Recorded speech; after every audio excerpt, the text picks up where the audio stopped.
नमस्कार दोस्तों, मेरा नाम है अनुज पटेल और आप देख रहे हैं यूट्यूब चैनल नेशनल जनाधार। दोस्तों, देश की राजनीति में खलबली मची हुई है और खलबली इसलिए मची हुई है क्योंकि 2024 का लोकसभा चुनाव में बहुत कम ही समय बचा है। इसलिए देश के जो तमाम राजनीतिक दलें हैं उनमें एक दूसरे को लेकर होड़ मची हुई है।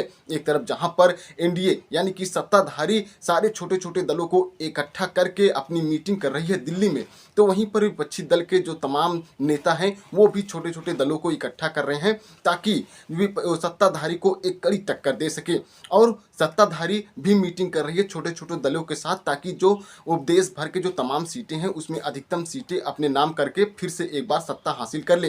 लेकिन दूसरी तरफ जहां पर विपक्षी दल की बैठक हो रही है वो भी सत्ताधारी को कड़ी टक्कर देने के लिए छोटी छोटी दलों के साथ बैठक कर रही है ताकि 2024 के लोकसभा चुनाव में बीजेपी यानी कि सत्ताधारी एनडीए को कड़ी टक्कर दे सके। एक तरफ जहां पर ये दोनों बैठक कर रही हैं छोटी छोटी दलों के साथ, तो दूसरी तरफ इन सबसे दूर, इन सबसे हटकर मायावती ने अभी तक किसी भी दल के साथ गठबंधन करने का ऐलान नहीं किया है।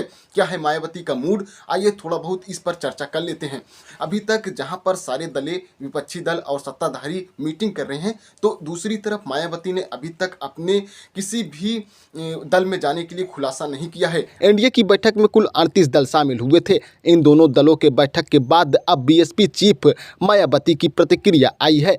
उन्होंने दोनों गठबंधनों से दूरी बनाने की बातें कही। मायावती ने इन बैठकों पर जवाब देते हुए कहा, लोकसभा चुनाव का समय अब बेहद नजदीक है। सत्ताधारी गठबंधन व विपक्षी गठबंधन की बैठकों का दौर चल रहा है।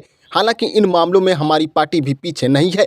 एक तरफ सत्ता पक्ष एनडीए अपनी पूर्ण बहुमत की सरकार बनाने की दलील दे रही है, तो वहीं दूसरी तरफ विपक्षी गठबंधन सत्ताधारी को मात देने के लिए कार्य कर रही है और इसमें बीएसपी भी पीछे नहीं है। बीएसपी चीफ ने कहा, कांग्रेस पार्टी अपने जैसे जातिवादी और पूंजीवादी सोच रखने वाली पार्टी के साथ गठबंधन करके फिर से सत्ता में आने की सोच रख रही है। साथ ही एनडीए फिर से सत्ता में आने का दावा ठोक रही है, लेकिन इनकी कार्यशैली यही बताती है कि इनकी नीति और सोच लगभग एक जैसे ही रही है। यही कारण है कि बीएसपी ने इनसे दूरी बनाई है। बसपा प्रमुख ने कहा कि हम अकेले चुनाव लड़ेंगे।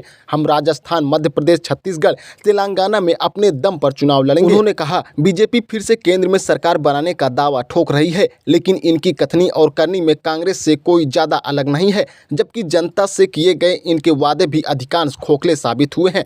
वैसे भी कांग्रेस और बीजेपी दोनों ही बने गठबंधन की और अब तक के सरकारों की कार्यशैली यही बताती है कि इनकी नीति, नीयत और सोच सभी के लिए एक जैसी नहीं रही है।